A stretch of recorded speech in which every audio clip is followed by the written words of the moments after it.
Do you ever feel like your kitchen is in a constant state of chaos? Dishes piling up, counters cluttered, and by midday, it's already a mess. I used to feel the same way until I built this one simple habit into my morning routine. It's not about scrubbing harder or spending more time cleaning.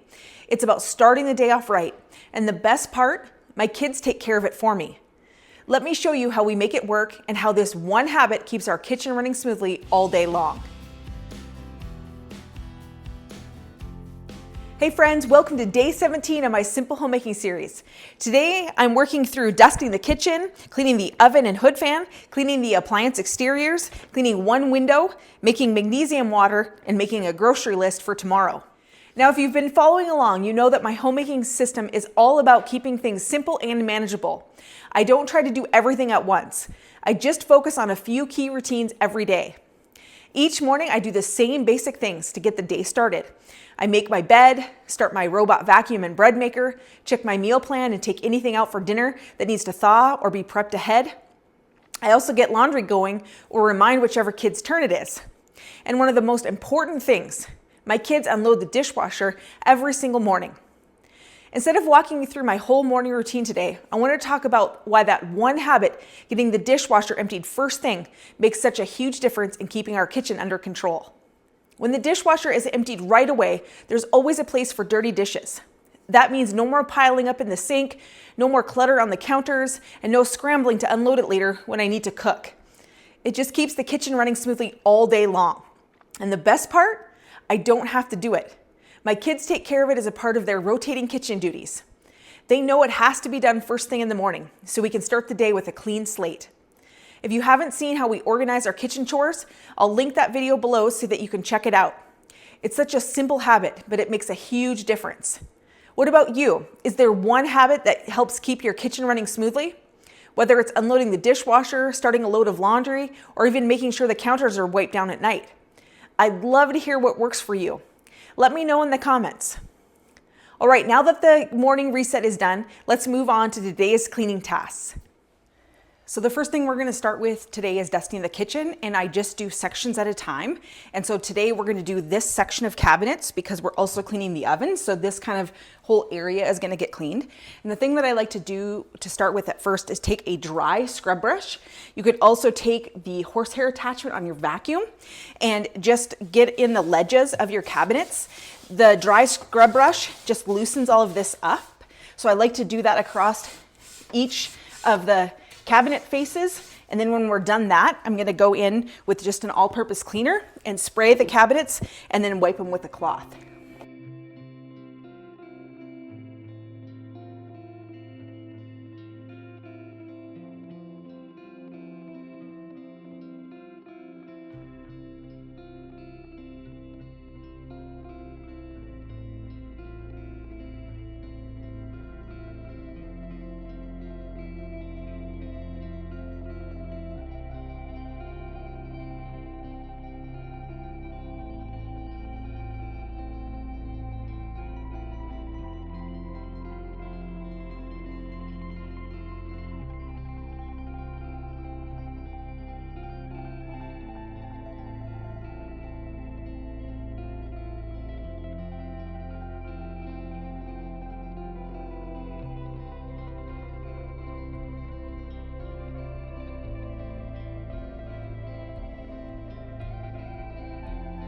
Next, we're going to clean the oven, and we moved here in July, and I have not cleaned underneath of the oven since living here, and I don't know how clean it was when we moved in either, so we will find that out today. And then since we've lived here, I've only cleaned the inside of the oven once, and I wanted to show you how good it looks. And the key for this, for me, for not having to clean it actually very often, is using an oven liner. And I will link that down below if you want to check these out. They are fantastic. In my oven, I have to keep it on the bottom rack, not the very bottom of the oven, and these are washable. So I'm gonna take this out today and we're gonna wash it and then we'll replace it. But we'll also, tackle the other parts of here because the sides are kind of gross and the glass, and I just don't like to use self-clean very often because I do find that it makes your oven not last as long because you are heating up everything so hot. So I try to avoid that if I'm able to. And the key is having these oven liners. It really saves you having to clean the oven very often. So I've gotten the oven liner out of the oven, and it's kind of like a plasticky material, and you can use these for a long time. I've just brushed off of the burnt on like crumbs that were on here, and I'm just gonna spray it with some Dawn Power Wash, and then we are just gonna wipe it down with a cloth, and then we'll just leave it set aside here while we're cleaning the rest of the oven. And then I'm just gonna rinse this under some running water in the sink, and then we will leave it to dry. The first thing I'm gonna do is get these oven racks out. And then I've just got some Magic. It's some heavy duty cleaner, and it's great for this. So I'm gonna put a little bit down here in the door, because you're gonna use this full strength, and a little bit down in the bottom of the oven. And I'm gonna use my scrub brush and just get this worked all around on here, and kind of let this soak on here a little bit. And also down in the oven. And then I can use what's on my scrub brush to kind of get it up on the walls and scrub up here. So I will try to show you this the best I can. So I've got some of that cleaner down here in the bottom, and then I'm just gonna go up here in the sides and just get it onto the sides with the scrub brush.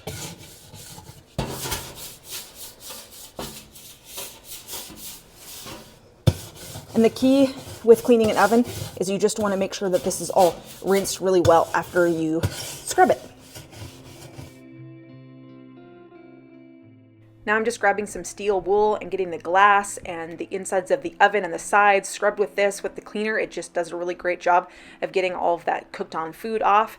And then the key is you really want to just rinse this all really well when you're done. So I'm just taking my rag and going back and forth to the sink and getting it rinsed. And then what else I like to do is take an old spray bottle that's just filled with water, and I like to spray that all over just to help really make sure that I've rinsed it well. And then I just like to use some paper towels and dry up all of that and make sure it's just really rinsed. And then I just like to put the oven racks back, and in the summertime I like to clean those outside, but it's winter so I'm not doing that. And then I'm just getting the oven liner put back in. So I've gotten the drawer on the bottom of the oven pulled out, and I can see under here there's a lot of crumbs and dust, so I'm taking my upright vacuum, I'm getting in there and getting all of this dust out. And after I had the drawer out, then I was able to see what was going on under here more, and my husband was able to help me. There was this weird board that was underneath the oven, and we couldn't ever figure out why, but now when we investigated underneath there, whoever put the oven in actually bent the back legs so badly that it needed this board for the right height. So my husband and I worked together, and I was able to kind of hold the oven up out of the way, and he like pulled it away from the back wall, and he was able to use a wrench and some hammer and tools and things and get the legs mostly bent back right. And then he discovered that styrofoam had been left up in there from like the packing material, and that was a fire hazard, so we were able to get that out. And then we were able to get that board taken out and get the oven level. And then I was able to wipe underneath of there. But because the legs are damaged, we can't really pull this out because it would damage the floor. So we have just decided to leave it in place, and I just cleaned and wiped underneath as best as I could. We got things as clean as we could underneath here and got the legs as fixed as we could get them. And we just had to use a few shims under the back leg, but this is way better than it was. Now that the inside of the oven and underneath are clean, I'm going to work on the drawer. I've just gotten all the pot lids taken out, and then it's a good idea to take your vacuum and get all of the crumbs vacuumed up first, so you're not just pushing those around with your wet cloth. Then I'm just using some cleaner and a cloth and getting the inside of the drawer scrubbed. And for some reason I have a spot of really sticky stuff, so I'm just using some Magic and some scrub brushes and getting that wiped up out of there. And then I can get the drawer put back in place and get all the pot lids put back in. Now I'm just doing a quick clean of the outside of the oven. I'm just using some non-toxic all-purpose cleaner and a cleaning cloth and then a polishing cloth, and just getting everything polished up again and nice and clean.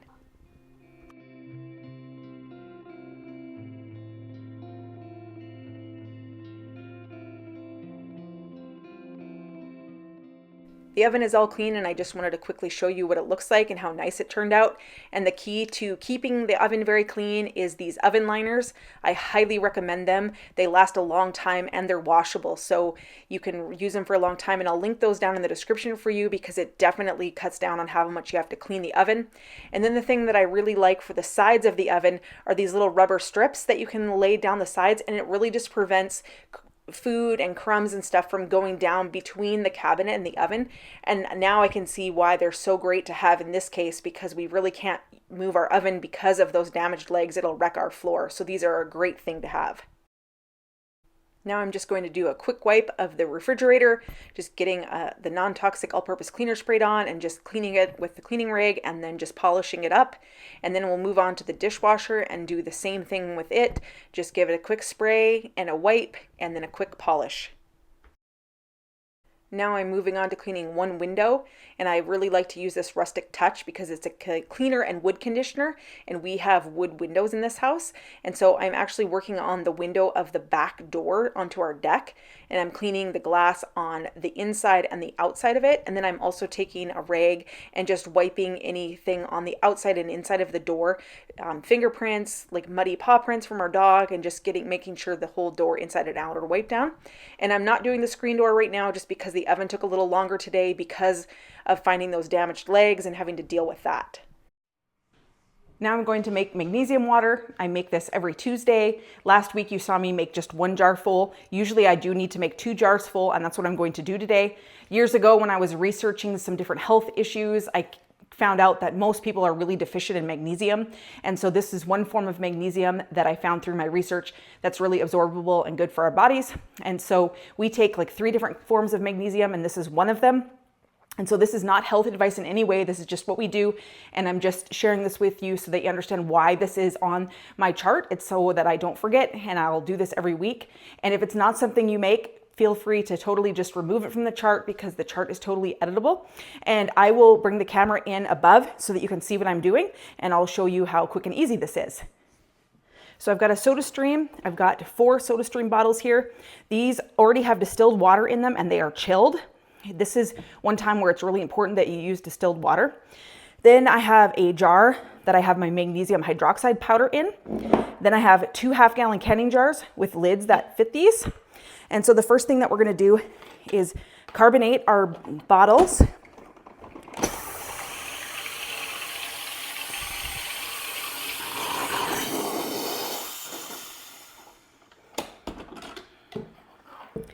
And then inside of the jar with the magnesium hydroxide powder, I have a half teaspoon measuring spoon. And so I'm going to put that into my bottle and put the lid on. And then I'm going to shake this. And then I'm just going to set this aside while we do the other ones.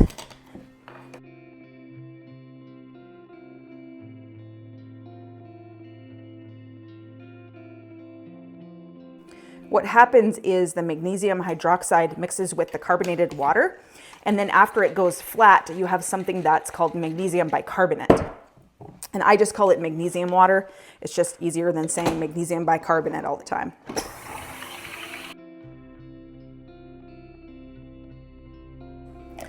Just going to set the magnesium hydroxide aside, and then here are my 4 bottles, and I'm going to bring my canning jars in.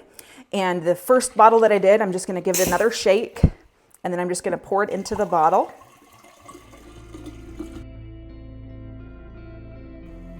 Each jar can hold the 2 SodaStream bottles, and then I'm going to just lightly set the lid on. I'm not going to screw it on, and that's because you actually want this to go flat. Once it goes flat, it usually takes about 24 hours. Then you have magnesium bicarbonate, and then you can drink it. And we drink usually about 4 ounces or so before bed each night.